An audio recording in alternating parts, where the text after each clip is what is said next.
Also developing, we are learning new information about the dispute at Disney over the special district formerly known as Reedy Creek.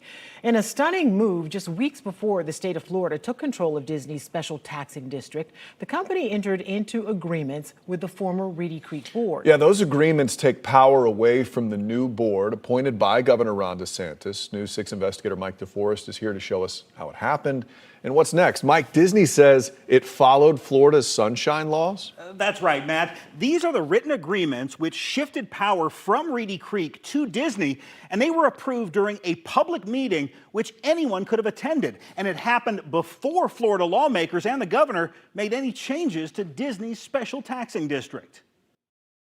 26 yeas, 9 nays, Madam President. So the bill passes. Back in February, Florida lawmakers approved a bill giving the state control of Disney's special taxing district, previously known as Reedy Creek. Today, the corporate kingdom finally comes to an end. But more than 2 weeks before Governor Ron DeSantis signed the bill into law, the former Reedy Creek board held a public meeting. During that meeting, Reedy Creek approved these two written agreements with Disney that gave the company enormous power to develop its property while leaving future boards with limited responsibilities. The board gets to run the roads, the sewers, the fire department, things that Disney probably is happy to get rid of. News 6 political analyst and UCF history professor Jim Clark says the governor and lawmakers simply missed what Reedy Creek was doing right under their noses. I think clearly it became a political move, and I think people were captivated by this war against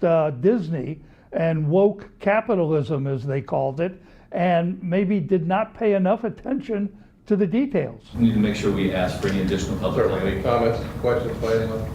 Before approving Disney's agreements, Reedy Creek's board briefly summarized the deal, but nobody asked any detailed questions. The legislature is still in session, and it's going to be interesting to see if Governor DeSantis makes an attempt to recoup, maybe introduce some bill to change something. And we have some breaking developments in this Disney dispute. As I was walking out here, I just obtained this copy of a public record request that was submitted by the Office of Florida Attorney General Ashley Moody. She is requesting public records in the possession of what used to be known as the Reedy Creek Improvement District. And let me read from it real quick. She is seeking records that show an intention or goal of circumventing, avoiding, frustrating, mitigating, or otherwise attempting to avoid the effects of actions by the Florida governor and the Florida legislature. So we will be staying on top of these developments. All right. Interesting to see. I'm sure it's not over just yet. Mike DeForest, thank you.